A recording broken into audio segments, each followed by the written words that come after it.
Thanks for joining us, everyone, for this recording of a presentation by Diva Creative of the work that they've done as part of Right to the Streets. Right to the Streets is a project that's been exploring ways to make the streets and public spaces of North Trafford safer, more welcoming, and more joyful places for women and girls. The project's been carried out by Greater Manchester Moving, with money from the Home Office Safer Streets Fund to address the fact that concerns about safety on the streets has been shown to be a key barrier to women and girls enjoying physical activity, active travel and sports. As part of this, Diva Creative was commissioned to create a behaviour change marketing campaign. And I'm joined today by two of the people who worked on that campaign who will tell you about how they did it. And next slide, I think. So yes, we're going to be joined today by Amanda and Brooke. Amanda is director of Diva Creative and has led on a number of interventions over the past 23 years.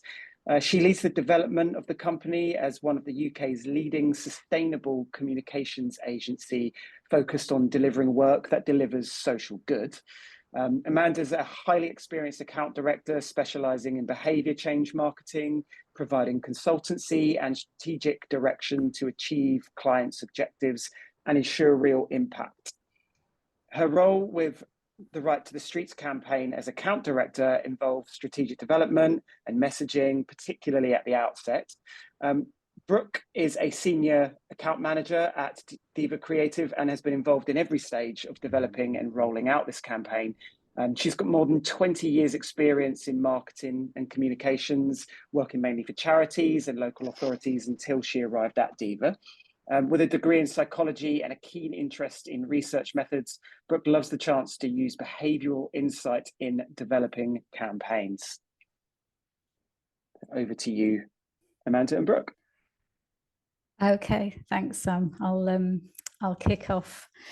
So yeah, just before we get into talking about this particular campaign, just a little bit about Diva, really, just a bit of background. So we're a full-service marketing agency. We're based in Yorkshire, and essentially, we deliver full campaigns, including social media, animation videos, events, PR, all sorts of things, any ways that we can to engage people.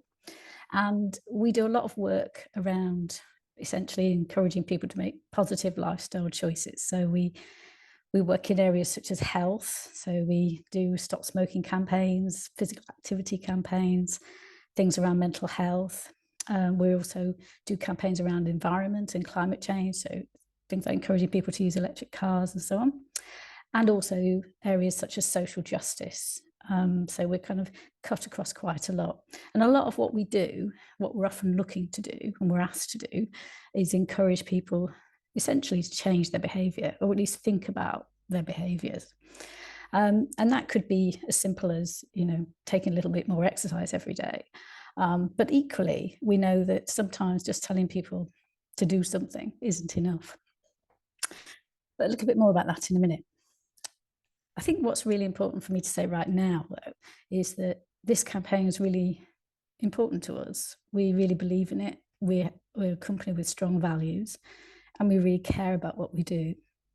So when we got this opportunity to work on the Safer Streets campaign, we were really excited and a little bit trepidatious because it's quite a challenging brief. But we wanted to be part of something that would really help to make a difference and to tackle this whole issue of feeling safer. So it was a great opportunity. A little bit more about behaviour change marketing, which essentially is where our focus is. So why do we think about behaviour change and not just, as I said, telling people what they could do? We know people need information. They need to understand, for example, why it's not a great idea to smoke. But equally, we know that just knowing something doesn't make you necessarily change what you do. So we look at a lot of things and I'll often focus on what we understand about why people make the choices they do. So understanding through insight and motivation is a really important part of our focus. So understanding what the problem is, understanding really what we're asking people to do and why maybe, even though they might be aware that they need to be a bit more active or eat more healthily, why they might not be choosing to do that. So hopefully we can encourage people in a positive way to make the change, and essentially that will be benefit to them and of course everybody. So when it came to the Right to the Streets campaign, as Sam said, we understand it as part of the wider agenda around safer streets. And also we knew that our campaign sort of fitted alongside a whole series of activities that come under the banner of Right to the Streets. So a lot of work within the local community, with the podcasts, local events, arts and culture, all kind of designed to create this idea, or to communicate the idea that being outside, being active, particularly for women and girls, is a positive, joyful thing to do. But what we also recognise is that there are barriers to this. So the focus of this campaign was really about addressing one of the key barriers, one of the things that often prevents women and girls from feeling comfortable about being out and about, and that is sexual harassment. But not just generally, but that sort of everyday, what you might consider to be low-level sexual harassment, which could actually be really, really challenging to deal with and can often prevent you from thinking you want to go out and say go for a run or go for a walk. So that's really where we were focusing. So essentially our campaign was all about talking to the public. It was about getting the message across in quite a mass way, trying to address this issue around of violence and harassment towards women and girls, but also we didn't want it to feel like it was a sort of just focused around women. So we wanted to make it feel like everybody can do something about this, because we strongly believe everybody has a role to play. So it was not about women being responsible for solving the behaviours. It wasn't about men versus women or women versus men. And it also wasn't about women needing to be saved by the men that don't do these things. So we really had quite a tricky brief to really try and navigate quite a lot of big social issues really within one kind of campaign. So I talked about behaviour, and it's a little bit complicated, this campaign, because we're not just saying to people, oh, will you just do this or do that? We're actually trying to tackle behaviours essentially from men in terms of what they're doing and how harmful that can be for women and how it can really impact. So, even just, shouting at a woman out of a car window as you drive past can absolutely destroy someone's day or how they feel about themselves. It really can have an impact, but people often don't recognise this. So a lot of it was about thinking about what's that behaviour and how do we address that. But we didn't want to talk directly to men and try and say, you need to change your behaviour. We needed to talk around the issue and also, as I said, try and get everybody on board with it in terms of what they could do. A key strand to that was bystander intervention. And bystander intervention was something that was already embedded within the Right to the Streets programme. So what is bystander intervention? So essentially, it's all about witnessing and being around behaviours and seeing what's happening and actually feeling that you can do something about it. And in many ways, I often think about this a bit like back in the day when people used to drink and drive, and it wasn't necessarily seen as a particularly bad thing, whereas nowadays it's absolutely seen as an antisocial thing to do, a dangerous thing to do, something you shouldn't do. And in a way, what we're trying to do is get to that place with these sorts of everyday sexual harassment from men. So we want them to feel like it's just not the thing to do, it's not right to do. And bystander intervention is all about getting people who witness and see what's happening in an everyday situation to understand that there's things that they can do to help with this situation, and they can help essentially tackle it. So it's really about giving them tactics and ways that they can help to do that. And this gave us, as the campaign, a really good focus, because what we didn't really want to do is just tell people, oh, look what's happening here, it's not a good thing, is it? We actually want to give people tangible actions that they can do, because in order to change your behaviour and understand what it is, you need to know what you have to do. So we wanted to give people a sense of empowerment, of something that they can actually do. So if they do notice something and they see a woman who's being harassed, not necessarily in a kind of really extreme situation, but in a really everyday situation, they could actually find something that they could do to discourage the harasser, to support that woman, to make her feel like her situation is being recognised. What we're trying to say is everybody can have a role in creating a safer space. And that's really important at the heart of our campaign, really. And everything, once we got to this, built from there. So I'm just going to hand over to Brooke, who's going to talk a bit more about the insight.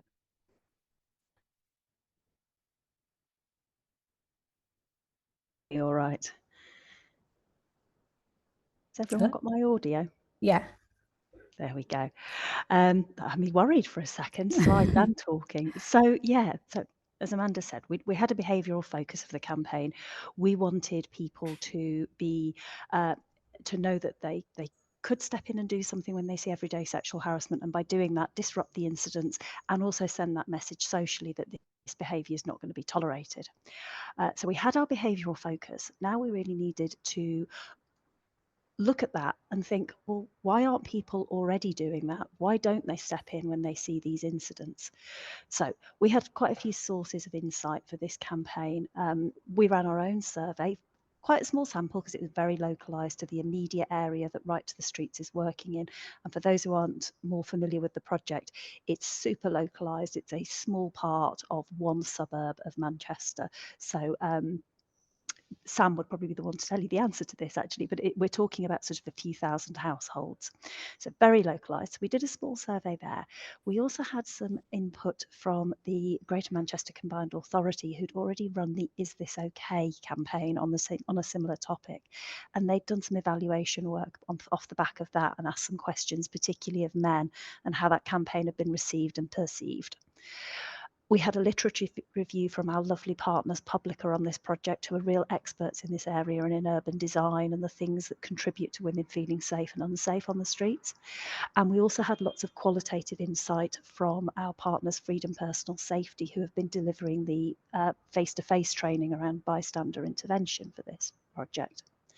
So we put all of that together, and we were really aware of our own reactions as well, because we realised there were a lot of things around our own perceptions and our own vocabulary and ability to articulate these issues that started to kind of make us realise how tricky this can be.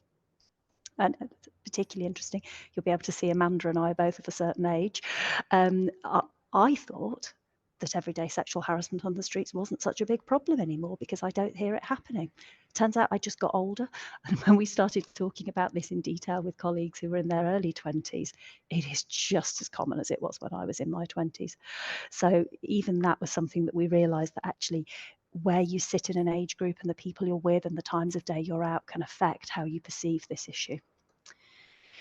So for a bystander focused campaign, we were looking at men and women as witnesses, but it was important for us to recognise that actually most women will also have been victims of this type of behaviour, and also an awful lot of men will at some point potentially have been perpetrators of it, particularly when we think about more everyday sexual harassment.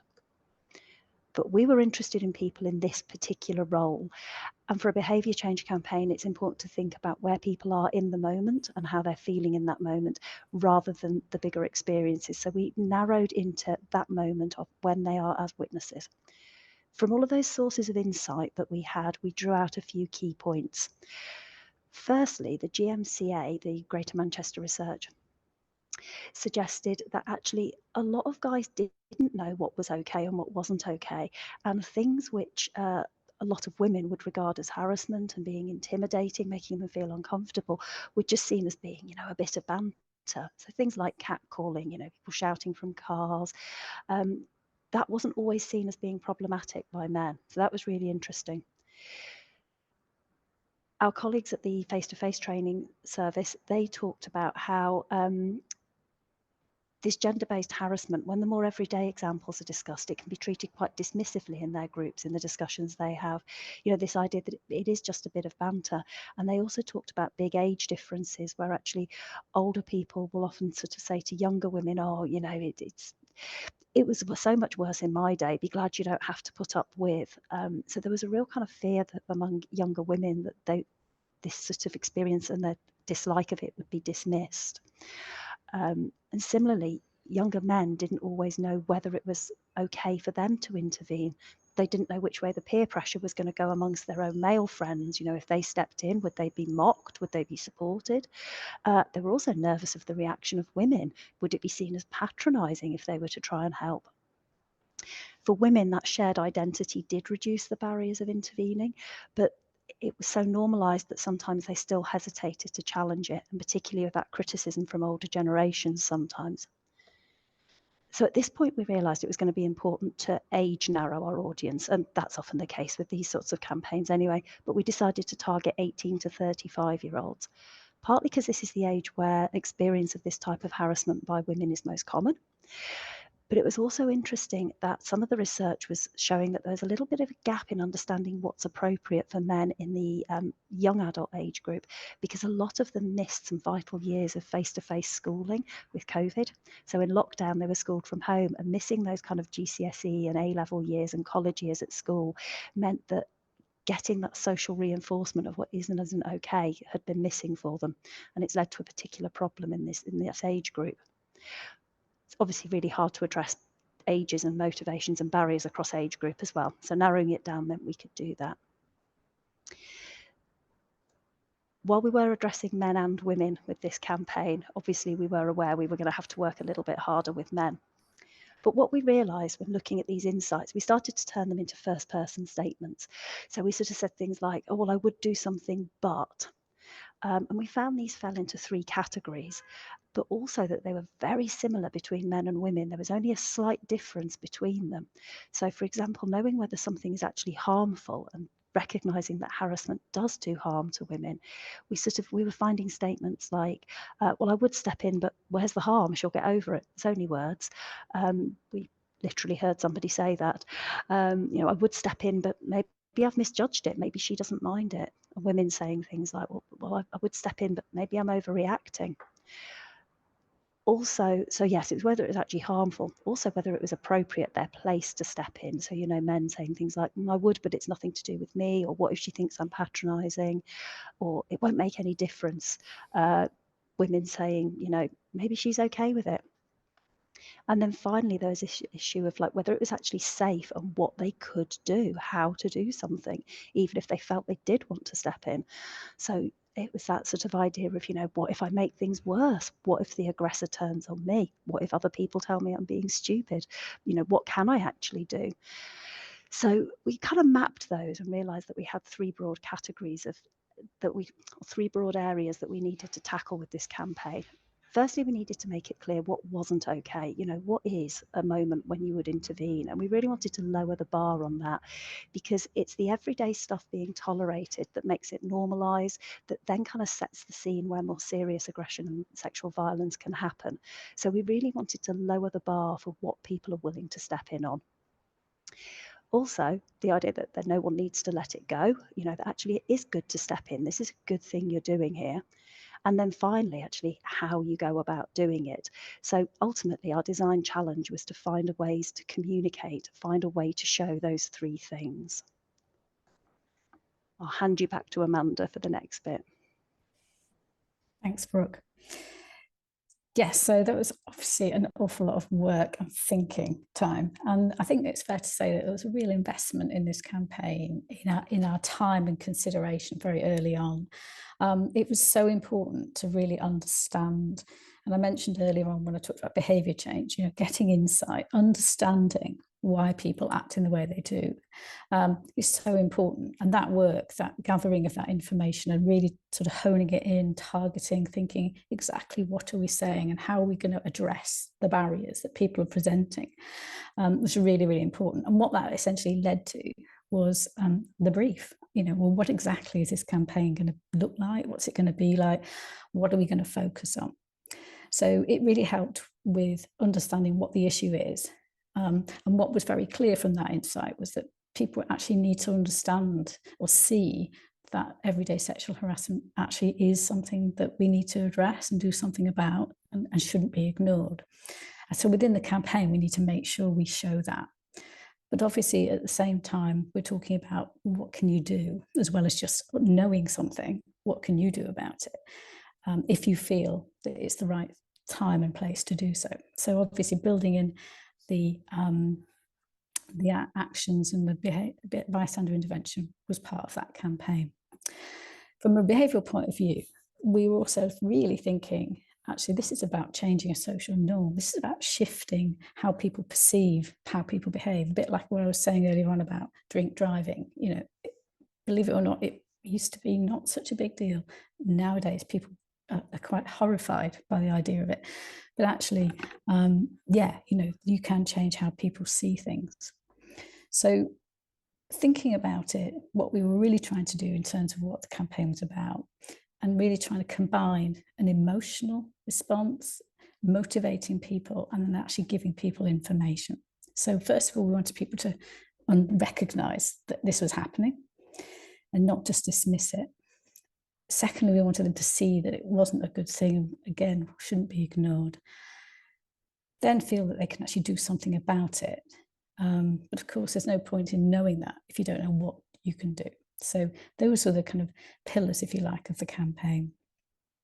And then we really had to think about, well, how are we actually going to do this? You know, what's it actually going to look like? How are we going to give people this information and make them feel all these things? So we started off by thinking about, the first part was all about kind of creating animations, essentially, content that we could use through social media that could really tell the story of what harassment actually looks like, that it isn't a great thing for people to experience. In fact, it's harmful, and that it doesn't have to be let go of.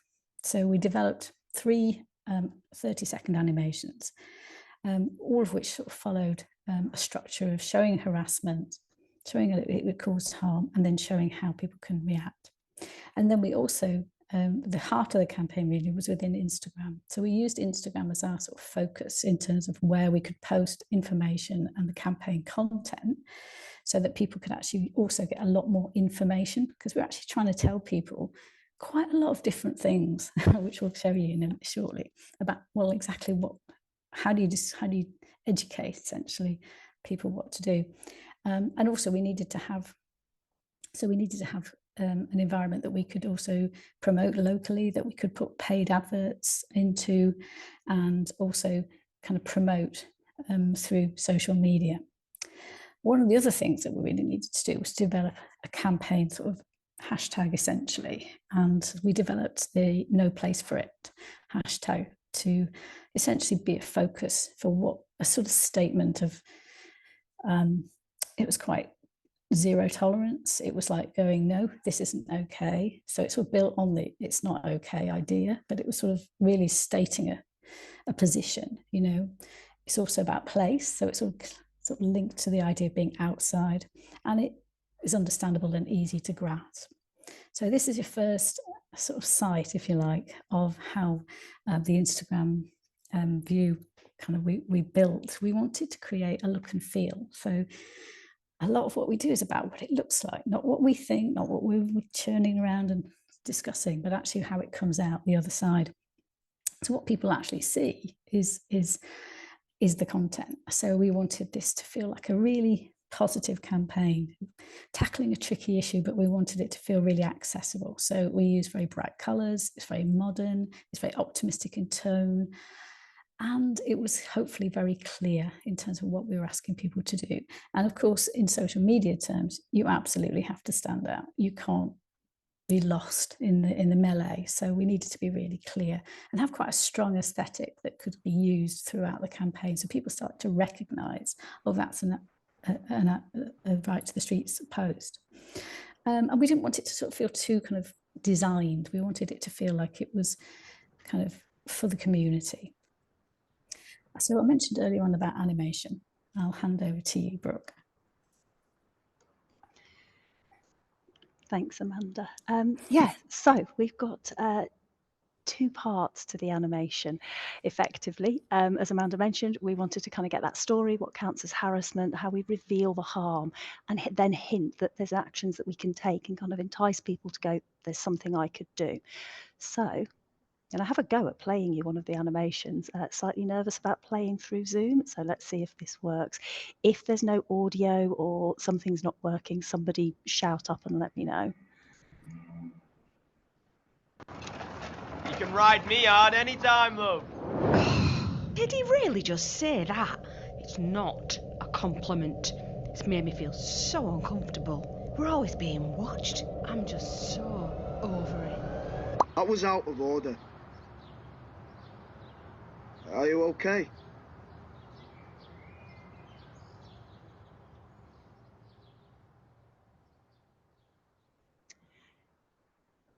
So one of the things you will notice from that is that the inciting incident, the moment of harassment, isn't actually really the main focus of the animation.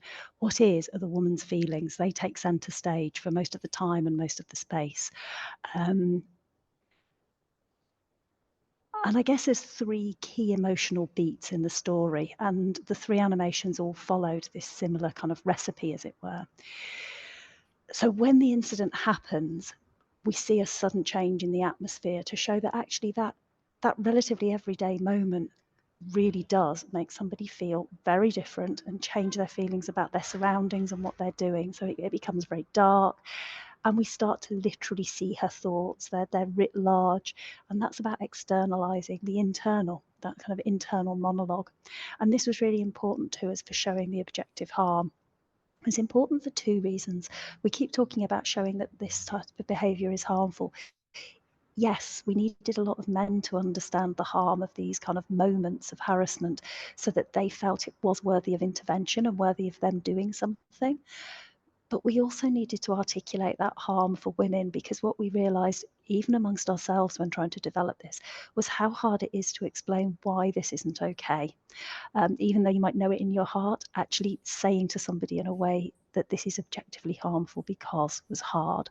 So we wanted to put that into words for everybody and really show what's going on. That second emotional beat, I guess, or the third, if the first one was she goes into the darker world, the next one is really when that bystander does something, actually says something, and we see that that one comment completely changes the mood for the woman and kind of returns her to sort of that reality. And then when we come back to reality, what we see is a very ordinary person doing a very ordinary thing, kind of just checking in and going, that was out of order. Are you okay? In this case, it was a man, but across the set of animations, we had men and women intervening. Across the three, we also showed a range of emotional reactions.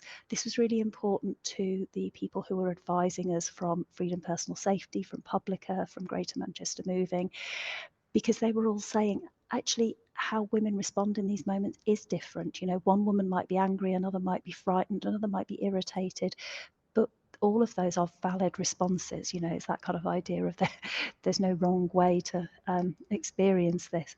And they wanted to show the plurality of those reactions. Similarly, we wanted to show the different types of harm. So we won't show you all three animations. They're on the Instagram feed. Go and have a look at them. We'll give you the address in a moment, so you know the handle.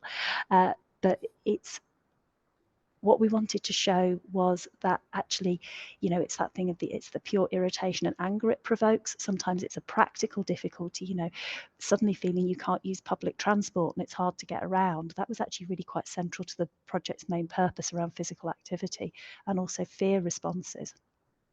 So we see those throughout the three. And as we mentioned, the point of these is to be a little bit of an emotional hook, a trailer to get people to come through to the rest of the content on the Instagram page. So as well as using these organically, we put paid advertising behind these, targeting men and women in the appropriate age groups in the area, so that people who are living or visiting that area were getting served this content, so that we could bring them to the kind of main chunk of it, which was about how to do bystander intervention. Thanks, Brooke. So yeah, so as Brooke said, obviously we need to get people's attention, we need to raise the issue, we need to realise that people won't be expecting to see this on their Instagram feed or wherever they come across it. So it's really important that we get their attention, but actually if we just did the animations, what we're really not doing is the education and giving people the tools and the tactics to really help make a difference. So we still developed a series of non-linear posts, which essentially are bite-sized ways of understanding. Broadly speaking, we were trying to sort of answer two questions. One is why? So why should I do this? Will it actually make a difference? You know, because one of the reasons we all go, oh no, won't bother with that because it won't make any difference. no, actually, it will make a difference. So the first kind of couple of examples here are basically saying, actually, yes, it will make a difference. And by doing something, you're standing up and doing something about this issue. So it's a really kind of positive, empowering. We even say towards the end, you're more powerful than you think. You know, you really can make a difference. This isn't just words or small actions that don't make a difference. And again, this second one, maybe addressing the issue that men might kind of go, oh, I don't want a woman to feel like I'm being patronizing, or I'm saving her from something, or I'm in that kind of place. But actually, you know, and don't women just want to look after themselves? And I think the answer to that, obviously, we're trying to answer here is actually no. You know, there's a way you can do that, which is fine, and it's important actually that you do, and you have a role to play as well. So you can't kind of step out of it by going, oh, it's not my place. And then the other ones that we're showing today, and it's just sort of examples of how we tried to actually educate and give people what they needed was, yeah, well, okay, you want me to do this, so how do I do it? So just really simple things. And obviously with the animation, the idea is actually you could say a few words to a stranger very easily, just like you can help someone get on the bus with their pushchair. You know, they're not difficult things to do. They're everyday things that we can do as people to help each other. So we're very much about lowering the bar of what do we mean by help. So just to check in, you know, so the perpetrator's well out of the way in that case. And, you know, you're not going to have a fight with anyone. But what you are doing is saying to that woman, are you okay? And she might just say, absolutely fine, I get it every day, I've had enough of it, but, you know, it's okay. But anything that they say will be reassuring to them and be a really important message. So these sorts of messages are all about how you can actually do that. And then we had a whole nother set, which were more declarative, and I'll let Brooke talk about those. Cheers, Amanda. Actually, I'm just going to, before I look at the pictures, because I think it might be helpful to have these back on screen before I mention it. So obviously you'll notice that these posts, they're carousel posts because we needed to get quite a lot of content in. So these were, and carousels are a great way of getting a sort of interaction on Instagram, and there's a reason that we started them all with a question, so we had that little bit of ambiguity, a little bit of a tease. We deliberately wrote these to be slightly unclear, so, you know, will anything change? We don't even say what the subject is. There's a little bit of a hook there in the way they're written, and this isn't one-line content. It takes some explaining, so we did actually have to use a heck of a lot of text, but we made sure that we had good visibility on that first page with decent sized text, so that that was visible even in that kind of small thumbnail feed. We didn't need somebody to be on our own page. And the information hierarchy means the most important points are up front, so that as somebody comes through these, we get into the more supporting information, but we want to get the main bit across. And then as we move into the tactics, we don't use the question and answer format. They're not those kind of FAQ type things. They are even more to the point, because this is super informational, and we want to break this down into a real little bite-sized piece that somebody can remember in the moment, even almost be able to kind of recall it under stress, because doing something for the first time is a little bit stressful. But that did mean we had a bit of a problem from a design point of view, that we were going to have a feed that was quite dominated by text. So we brought illustration back in, and we used this as a way to bring in some of that sort of women's direct voice, and the kind of experience of it, and to hear from women themselves. So these slogan posts were based on comments made during the training, which fortunately Freedom Personal Safety note down, and keep kind of lists of as useful examples.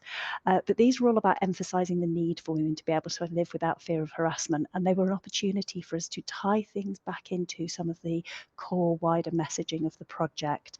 And we used the captions on these posts to give kind of almost like little kind of manifesto messages, as it were, that tied back to the wider aims. So for example, in this one, it was talking about how the accumulation of those small acts of misogyny contributes to the conditions that breed violence, and also a way of kind of explaining, you know, wolf whistling at someone is not nice, you know, it's what you do for dogs. So We had another one that was really about that direct experience of women being harassed when they're out exercising, which research shows is very common and was kind of the basis for the project.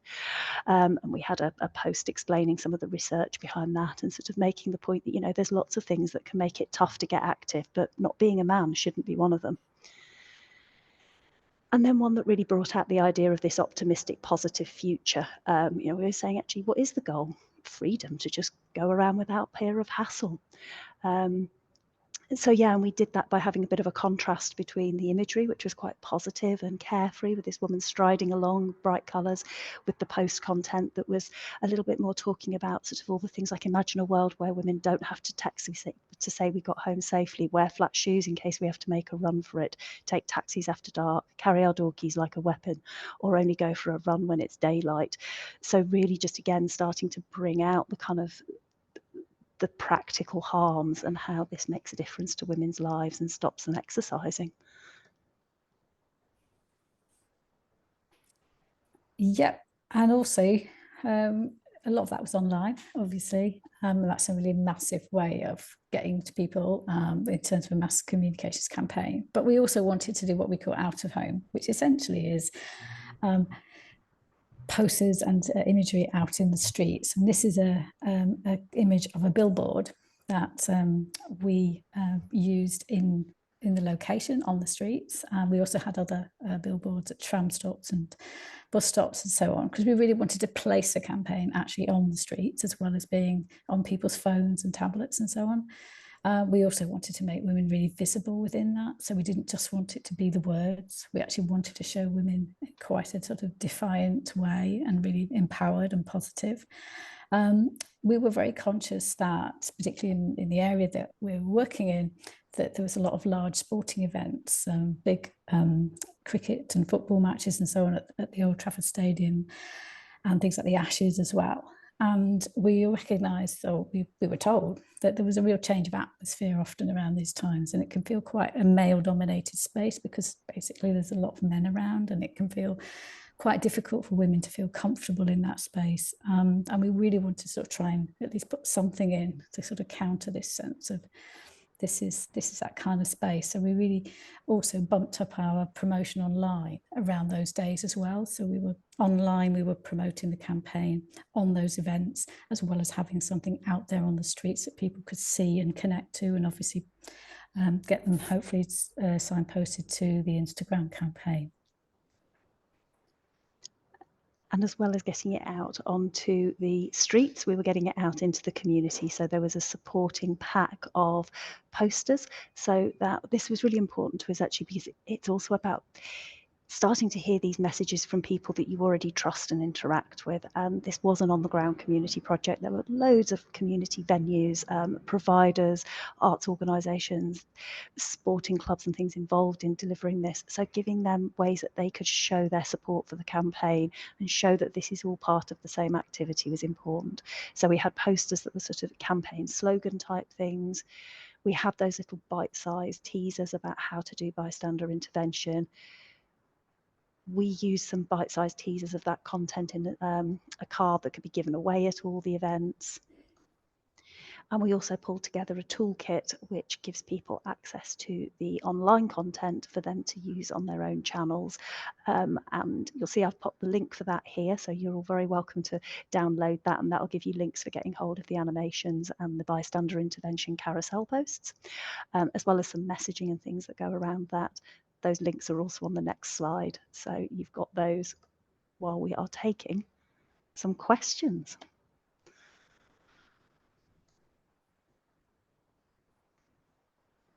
Brilliant. Thank you so much. Yeah, thank you so much, Brooke and Amanda. It was what I thought was a really comprehensive dive into the campaign, quite generously so. And actually, I really enjoyed hearing about your processes, particularly some of the creative decisions that you made, particularly in things like the animations and the posters and so on. Just quickly, I was actually running an event last week at a community centre, and the posters were really prominently displayed on the way in, and people who came to the event were all really aware of the campaign and the project. So it was just really, really nice to see. So, you know, it really had taken root as far as I was aware. So yeah, if there's any questions at this point for Amanda or Brooke, feel free to pop them in the chat box. I would love to hear from you. I have got a couple of questions myself, so I'm going to jump in first with those to give anyone else time to think. So just going back to the animation that you showed us, in that we don't actually see the man who's doing the harassing or what actually happened. So I just wondered, was that is that the same in all of them? And if so, what was your thinking behind that? I'll take that one if you want. It was very, very deliberate. We had a lot of input on this topic, particularly from Publica, because they're the experts in these sort of spaces that feel safe and that take account of gender differences in how safety feels. And some of the input we got around that was that a lot of these campaigns tend to focus on the incident, on showing violence against women. And that does two things. It ups this feeling of danger and makes women feel more uncomfortable and more at risk, which actually doesn't really help. And it also starts to give this idea of normalizing that level of aggression. So it sort of can kind of be a bit of a backfire. There was also an issue around showing the harasser themselves, and this was really interesting because, again, and when you look at other campaigns, we did a lot of looking at other campaigns, and you do see this. Very often the person who is the perpetrator is shown as being somehow sort of menacing, and it's this idea that maybe you should be able to recognise, or that the people who do this are in some way kind of particularly dangerous or abnormal. And the problem is that these are kind of ordinary everyday guys, and a lot of them look, you know, very, very normal and pleasant. And in fact, we heard one story about an attack where the person actually thought her attacker was trying to help, and you know, it ended up turning into an incident that was really quite damaging. So it was important to us to kind of not fall into those tropes and not accidentally reinforce this idea that women are always victims. And that's why we don't see the harassment. We also had all these problems about, you know, how do we pitch them in any one animation, because people may not see all three. It's, you know, do we show them as being old, young? We managed to do away with all of that. And most importantly, what we wanted to do was elevate the understanding of the harm it does. So actually the incident itself was kind of pretty much unimportant. What matters is what it does to the woman emotionally. Anything you'd add into that, Amanda? No, absolutely. I think I sort of captured a lot of conversations that we had about it at the time. We had a lot of conversations about this. We also had a lot of toys thrown out of prams by our creative team when we kept saying, write us a storyboard for an animation about harassment where we don't see any harassment. Yeah. Oh, that's great. And I know that there are various models of behaviour change. So which ones did you use to develop this campaign? I'll take that one. Yeah, I mean, it's a sort of quite an unusual campaign, this, for us. I mean, a lot of our campaigns where we use behaviour change techniques and ideas are very much about individuals sort of saying, oh, okay, maybe you could do a bit more exercise, or maybe you could think about, you know, walking instead of driving, and all those sorts of things. So a lot of them are about encouraging people to make decisions and actions that are good for them, but also probably good for society and the environment and so on. So they're very much focused around an individual, understanding why they don't do those things, and then finding ways to engage them and help them sort of make it feel like it's a good idea and worthwhile. Obviously with this, our behaviour, you know, essentially was the sort of, well, can we stop men harassing women, please? Which obviously is a much more wider societal issue than we were tackling. But I guess what we were trying to do was to enable people to feel they could do something about these situations. So what became wrapped up in it as well was a sort of level of education and awareness of something that people dismiss or ignore. So in terms of behaviour change models, I guess in a very broad sense, we're looking at a sort of social norm, you know, social norms are essentially where people are just kind of so used to, so habituated to something that they don't really think about it. It's just how it is. And I mentioned about the drink driving one. Another one I remember very well is like driving with a seatbelt. When I learned to drive, you didn't have to wear a seatbelt, and nobody did. And then nowadays, people are horrified at the idea that you don't wear a seatbelt. So it's like, what was normal once changes, and people go through a whole process of education and understanding to get to that. So within this, this is a bigger picture thing. We're not going to change the world overnight, but this is a really, really powerful way of helping people understand. So our behaviour change really was about understanding of social norming context, and then finding the insights and the behavioural motivations for people to actually understand what the reward would be in actually making the change and actually helping out.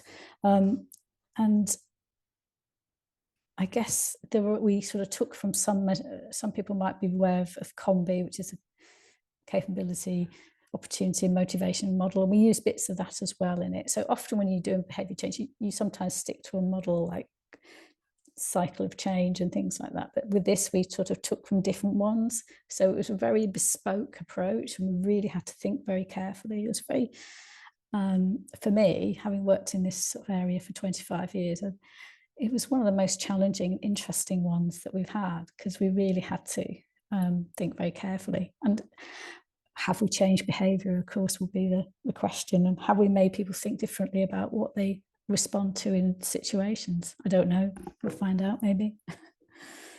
Yeah, no, that's great. Thank you. There is a question from Chloe in the chat box. Chloe, you're would you like to ask this yourself, or would you like me to read it out for you? I'm very happy to read it out.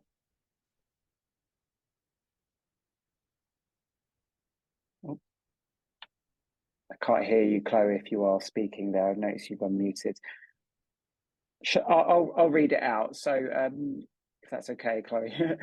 Chloe says, thank you both. Really interesting to see your campaign and the insight that's gone into it.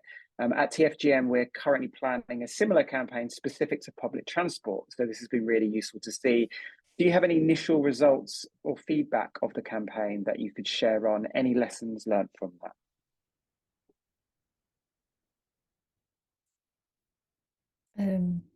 Brooke, do you want to start that? Or Just reconnecting to audio there. Yeah. I mean, Sorry, I was struggling with my audio then and had to restart the meeting to hear you. Oh, it seems like audio. Chloe's had this we can problem. hear. Yeah. Can you hear me again now? Yeah. Amanda, had you already picked that question up, or do you want me to No, loop in on I thought you were results? going to jump in on the. I will I mean, do. I know we haven't got a lot of results so far because it's early Yeah. days.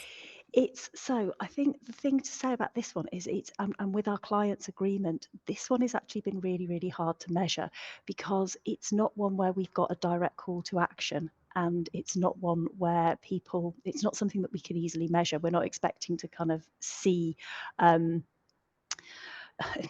sometimes you're looking at increases in ticket sales, and so where we'll get most of our results from this is about doing kind of follow-up surveys and looking at recognition of the campaign and asking people directly, is this something you'd thought about before? Has it changed your attitudes? That's not data we've got yet. I think the one thing I'd feedback, Chloe, and if you're looking at doing something similar, is, and you would be absolutely welcome to get in touch and give us a shout, and we can have a chat with you sort of individually if there's things you'd like to learn from us or get some ideas around. But I was very surprised how little interaction we got. We were lined up, ready, and we were expecting negative interaction. We were expecting some really nasty comments on some of this social media content, particularly when it was going out advertised, because this isn't people who are interested in the topic, it's being directed to them on Snapchat and on Instagram. And we were expecting to have to be hopping onto the accounts and hiding vile comments, because this is a topic that gets it, and it didn't happen. And I'm not quite sure what to make of that. I don't know whether that was whether we presented our case so well that, this is objectively harmful that people couldn't, or whether it also revealed a bit of a thing that actually people find it really hard to talk about this, because the fear of sort of saying the wrong thing and accidentally coming out as being misogynistic or behind the times or victim blaming is so great. So I found that very, very interesting, just how hard it was. We'd expected to get a little bit more either way. And I think that's one thing I learned from, again, being such a tiny area. We've got a really small audience, so it might just be purely that. But yeah, no, there's not a lot I can share with you on direct results yet. But as we find out more, we would, we know you're close to the project. We'd love to share stuff with you.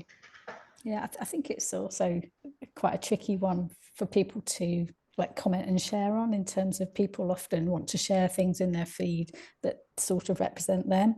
So it might be that someone might think, oh, I'm not going to share that because someone might think that was kind of me and I've had that experience and I'm not sure I want to share that. And so there's all sorts of little kind of micro barriers, if you like, that might not help people to kind of get into that.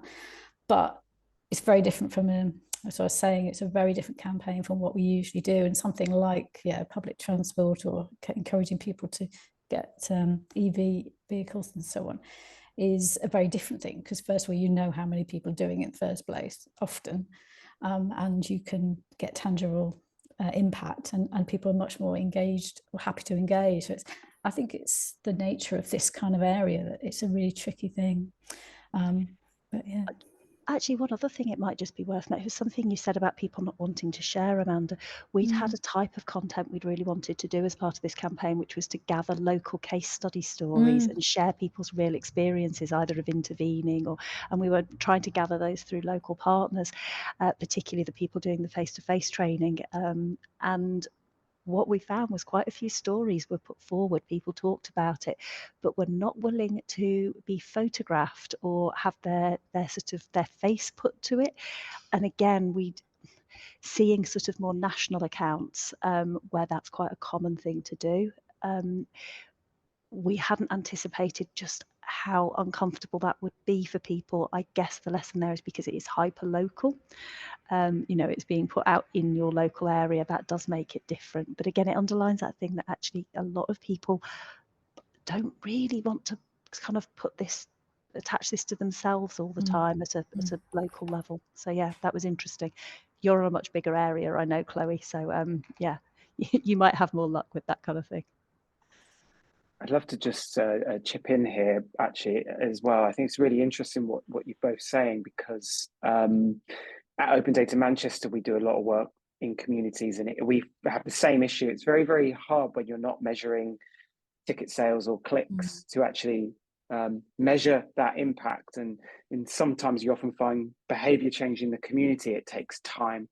And Right to Streets was only, a 1-year project, but actually the actual delivery has been in a much smaller period. And, it'll be interesting to see in a year or so's time what that change has been, if any. I mean, you have to look at like low traffic neighborhood, low traffic networks in neighborhoods, and how people get really angry, but then over a year or two, people's their view towards it changes entirely, but it takes a couple of years for that to filter down.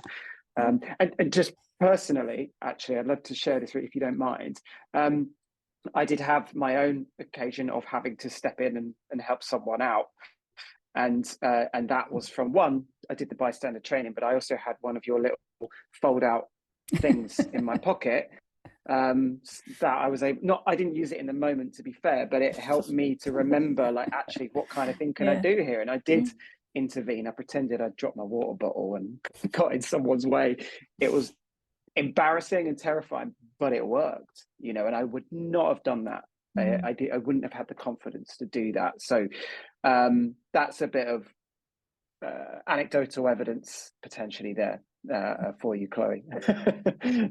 Yeah. And I think the whole behaviour change thing, it's just worth saying, is often a very long game. People, humans are not great at change unless it's imposed upon them in some way. So, when it came to smoking, there was a massive drop off in people smoking when the law changed around being able to smoke inside in public places.